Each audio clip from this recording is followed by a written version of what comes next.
Chez OnePoint, on parle plus de management et la sémantique est importante.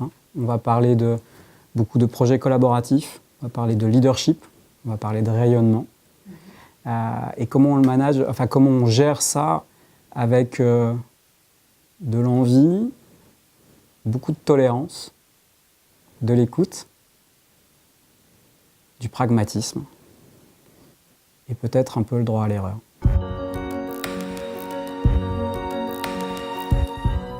Le pardon est quelque chose de fort et on sort un peu du domaine professionnel, mais je ne sais pas d'ailleurs si en France on est si opposé que ça au droit à l'erreur. Moi j'ai souvenir d'il y a pas mal d'années de politiques qui le revendiquaient aussi.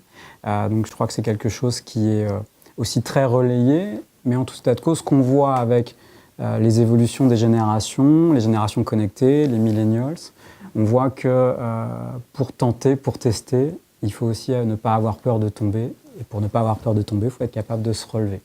L'idée, c'est de mettre un environnement qui permette ça et qui ne soit pas sur le jugement permanent. Ce qui a des implications très fortes dans l'entreprise, par exemple. Comment est-ce qu'on évalue? Est-ce qu'on évalue? Qui doit évaluer? C'est des questions qu'on se pose, c'est des questions qu'on s'est posées, c'est des réponses qu'on a commencé à apporter. Je vais vous donner un exemple. Ici, on évalue de moins en moins. Et s'il y a une personne qui doit évaluer, c'est le collaborateur lui-même, qui doit demander ces évaluations. Donc chez OnePoint, on a arrêté l'entretien annuel d'évaluation. Ça n'existe plus. Et on lui substitue une plateforme et une posture de feedback. Toute mon énergie, toute mon écoute. Beaucoup dans l'empathie, pas forcément dans la complaisance. Beaucoup dans l'acceptation des différences. Il n'y a que des personnes différentes. On n'a pas un modèle de collaboration, on n'a pas un modèle de collaborateur qu'on recherche. On recherche des gens qui répondent plutôt à quelques valeurs standards chez OnePoint, mais après, tous les parcours, toutes les origines, toutes les couleurs, toutes les obédiences, toutes les approches, tous les destins, ils ont leur place avec nous. Il faut juste qu'on arrive à avoir un accord commun sur les valeurs qui nous déterminent. Et ces valeurs, c'est de l'ouverture, de l'engagement, de l'authenticité, de l'élégance et du courage. L'authenticité, elle est indispensable parce qu'il faut qu'on s'accepte tel qu'on est pour être accepté par les autres et pour accepter les autres. C'est pas de masque, ouais, mais c'est pas parce qu'il n'y a pas de masque qu'il n'y a pas certains codes qu'on respecte. Et c'est là qu'on va sur la notion d'élégance.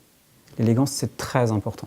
C'est très important dans la façon dont on s'adresse aux gens, dans la façon dont on traite les problématiques, dans la façon dont on fait du business. On peut toujours et on doit toujours rester élégant.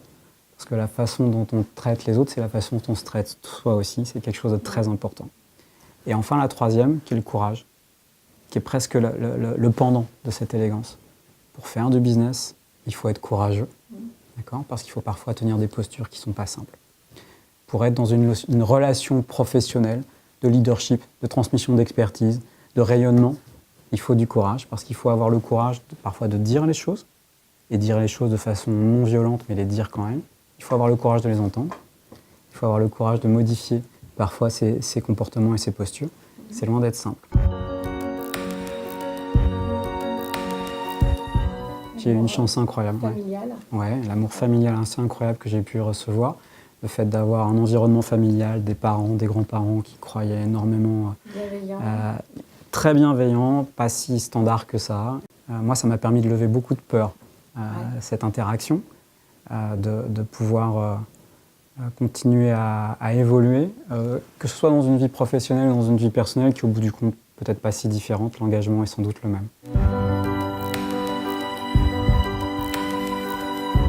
Il n'y a pas de dogme plus que de standard. Le standard, il peut être clivant aussi. Donc, le standard ne peut pas être une religion. Le standard, on en a parfois besoin, ça peut même s'appeler des process, et pour pouvoir avoir des points de repère.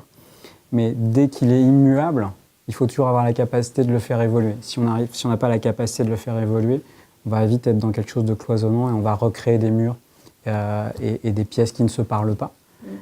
Et pour avoir la capacité de le faire évoluer dans une entreprise, il faut que tout le monde ait la capacité de le faire évoluer. Donc il faut que chacun ait une voix qui porte. C'est aussi pour ça que nous, on a mis en place une organisation qui est très horizontalisée. Il n'y a que 2 niveaux hiérarchiques chez OnePoint, 3 niveaux statutaires. Donc sur 2000 personnes, OnePoint, c'est un peu plus de 30 partenaires, 300 leaders et 1700 associates. Je peux vous donner des tendances sur la dimension de l'entreprise, qui est quand même une ambition qu'on a, qui est importante, qui est depuis toujours. Mais après, ce qu'elle prendra comme forme, c'est compliqué de vous le dire, parce qu'elle a tellement évolué. Il y a peut-être une chose qu'on vérifiera, c'est peut-être le bonheur. C'est ça, la limite, ce sera peut-être ça. Il faut pouvoir continuer à être heureux. Merci beaucoup. Merci beaucoup. Merci.